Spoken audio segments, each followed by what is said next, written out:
ಪತ್ರಕರ್ತರು ನಿಮಗೆಲ್ಲ ಗೊತ್ತಿದೆ, ಮಾಧ್ಯಮ ಇದೆಯಲ್ಲ, ಸಮಾಜದಲ್ಲಿ ಬಹಳ ಜವಾಬ್ದಾರಿಯುತವಾದಂಥ ಸ್ಥಾನವನ್ನು ಅವರು ನಿಭಾಯಿಸ್ತಾರೆ.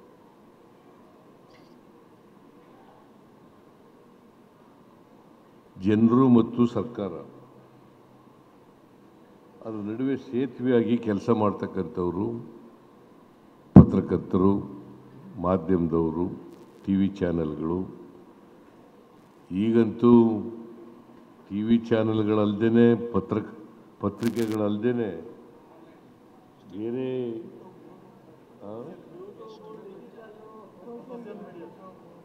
ಸೋಷಿಯಲ್ ಮೀಡಿಯಾ ಈ ಥರದವೆಲ್ಲ ಬಂದ್ಬಿಟ್ಟಿದ್ದಾವೆ, ಡಿಜಿಟಲ್ ಇವೆಲ್ಲ ಬಂದ್ಬಿಟ್ಟು ಈಗ ಮೊದಲೆಲ್ಲ ಸುದ್ದಿ ಒಂದು ಸಮಯ ಬೇಕಾಗ್ತಿತ್ತು ಸುದ್ದಿ ಸಿಗಬೇಕಾದ್ರೆ. ಈಗ ಸುದ್ದಿ ತಕ್ಷಣವೇ ಗೊತ್ತಾಗ್ಬಿಡ್ತದೆ. ಅಷ್ಟರ ಮಟ್ಟಿಗೆ ತಂತ್ರಜ್ಞಾನ ಬೆಳೆದುಬಿಟ್ಟದೆ. ಮೊದಲು ಇಷ್ಟೊಂದು ತಂತ್ರಜ್ಞಾನ ಇರಲಿಲ್ಲ. ತಂತ್ರಜ್ಞಾನ ಬೆಳೆದಿದೆ, ವಿಜ್ಞಾನ ಬೆಳೆದಿದೆ. ಜನರಿಗೆ ಸುದ್ದಿ ಬಹಳ ವೇಗವಾಗಿ ತಲುಪುತ್ತೆ. ಅದಕ್ಕೆ ನಾವು ಇವತ್ತು ಸುದ್ದಿ ಜನಗಳಿಗೆ ಕೊಡುವಾಗ ವಸ್ತುನಿಷ್ಠವಾಗಿ ಸುದ್ದಿಯನ್ನು ಕೊಡಬೇಕು. ಯಾಕಂತಂದರೆ ನಿಮ್ಮದು ನಮ್ಮದು ಎಲ್ಲರೂ ಜವಾಬ್ದಾರಿ ಜಾಸ್ತಿ ಇದೆ. ರಾಜಕಾರಣಿಗಳ ಜವಾಬ್ದಾರಿಗಳು ಜಾಸ್ತಿ ಇದೆ, ಪತ್ರಕರ್ತರ ಜವಾಬ್ದಾರಿನೂ ಕೂಡ ಜಾಸ್ತಿ ಇದೆ. ಸರ್ಕಾರ ಮಾಡ್ತಕ್ಕಂಥ ತಪ್ಪುಗಳನ್ನು, ದೋಷಗಳಿದ್ದರೆ ಅವುಗಳನ್ನು ಹೇಳಲಿಕ್ಕೆ ನಂದೇನು ತಕರಾರಿಲ್ಲ, ಹೇಳಬೇಕು. ಅದಕ್ಕೋಸ್ಕರವೇ ಇವಿರೋದು, ಜನರಿಗೆ ಗೊತ್ತಾಗಬೇಕು ಸರ್ಕಾರ ಪಾರದರ್ಶಕವಾಗಿದೆಯಾ ಇಲ್ವಾ, ಸರ್ಕಾರ ಜನರಿಗೆ ಕೊಟ್ಟಿರ್ತಕ್ಕಂಥ ವಾಗ್ದಾನಗಳನ್ನು ನಡೆಸಿದೆಯಾ ಇಲ್ವಾ, ಸರ್ಕಾರ ಜನಪರವಾಗಿದೆಯಾ ಇಲ್ವಾ, ಜನಗಳಿಗೆ ಸಂಕಷ್ಟ ಬಂದಾಗ ಜನಗಳ ಸಮಸ್ಯೆಗಳಿಗೆ ಸ್ಪಂದಿಸ್ತಕ್ಕಂಥ ಕೆಲಸವನ್ನು ಸರ್ಕಾರ ಮಾಡ್ತಾ ಇದೆಯಾ ಇಲ್ವಾ, ಇವೆಲ್ಲರೂ ಕೂಡ ಹೇಳಲೇಬೇಕು, ತಿಳಿಸಲೇಬೇಕು.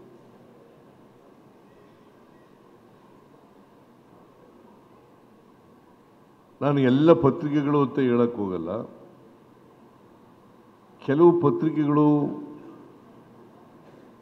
ಮೌಢ್ಯಗಳನ್ನು ಅವೇ ಬಿತ್ತವೆ.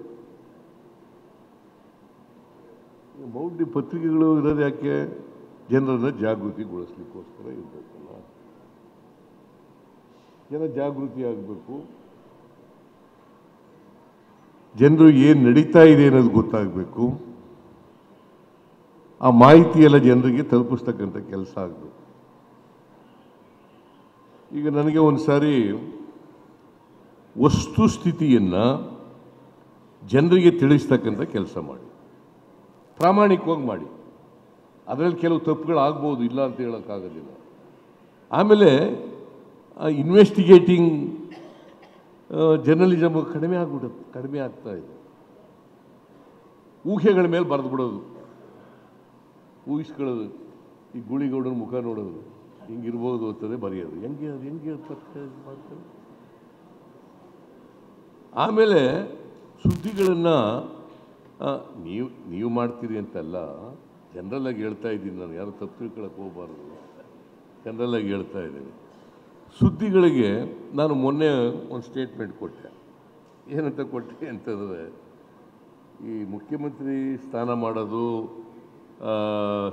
ಮುಖ್ಯಮಂತ್ರಿ ಬದಲಾವಣೆ ಮಾಡೋದು ಅಥವಾ ಮಂತ್ರಿಗಳನ್ನು ಮಾಡೋದು ಎಲ್ಲ MLAಗಳು ಅಲ್ಲ, ಹೈಕಮಾಂಡ್ನವ್ರ ಜೊತೆ ಚರ್ಚೆ ಮಾಡಬೇಕಾಗತ್ತೆ.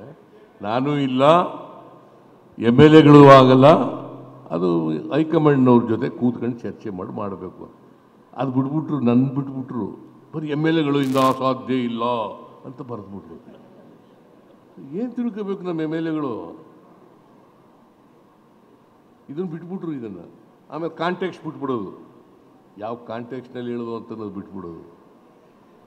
ಟೀಕೆ ಮಾಡಿ ವಿಶ್ಲೇಷಣೆ ಮಾಡಿ, ನೋ ಪ್ರಾಬ್ಲಮ್.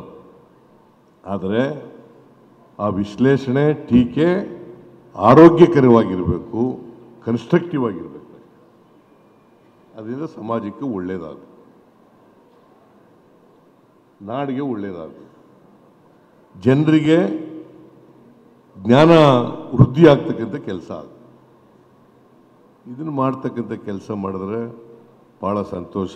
ಹಿಂದೆ ಸ್ವಾತಂತ್ರ್ಯ ಪೂರ್ವದಲ್ಲಿ ಏನು ಮಾಡ್ತಾಯಿದ್ರು, ಸ್ವಾತಂತ್ರ್ಯ ಗಳಿಸ್ಕೊಳ್ಳಿಕ್ಕೋಸ್ಕರವಾಗಿ ಜನರನ್ನು ಜಾಗೃತಿಗೊಳಿಸ್ತಕ್ಕಂಥ, ಜನರಿಗೆ ಹೋರಾಟಕ್ಕೆ ತಯಾರು ಮಾಡ್ತಕ್ಕಂಥ, ಜನರನ್ನು ದೇಶ ಪ್ರೇಮಿಗಳನ್ನಾಗಿ ಮಾಡ್ತಕ್ಕಂಥ ಕೆಲಸ ಮಾಡ್ತಾರೆ. ಸ್ವಾತಂತ್ರ್ಯ ಬಂದ ಮೇಲೆ ಬೇರೆ ನಿಮ್ಮ ಜವಾಬ್ದಾರಿ ಜಾಸ್ತಿ ಆಗಿದೆ. ಅದರಿಂದ ಈ ಜವಾಬ್ದಾರಿಯನ್ನು ನೀವು ವೃತ್ತಿ ಧರ್ಮದಿಂದ ಮಾಡ್ತಕ್ಕಂಥ ಕೆಲಸ ಮಾಡಬೇಕಷ್ಟೆ. ಇದೇ ನಾನು ನಿಮ್ಮಲ್ಲಿ ಕೇಳ್ಕೊಳ್ತಕ್ಕಂಥದ್ದು. ವೃತ್ತಿ ಧರ್ಮದಿಂದ ಮಾಡಿ. ನಾನು ಯಾವತ್ತೂ ಕೂಡ ನನ್ನ ಮೇಲೆ ಟೀಕೆಗಳು ಮಾಡಿದ್ರೆ ನಾನು ಅವ್ರಿಗೆ ಫೋನು ಮಾಡಲ್ಲ. ನಾನು ಇವತ್ತಿನವ್ರಿಗೆ ಫೋನೇ ಮಾಡಿಲ್ಲ. ನಾನು ನಮ್ಮ ಮೇಲೆ, ನಮ್ಮ ಸರ್ಕಾರದ ವಿರುದ್ಧ, ನನ್ನ ವಿರುದ್ಧ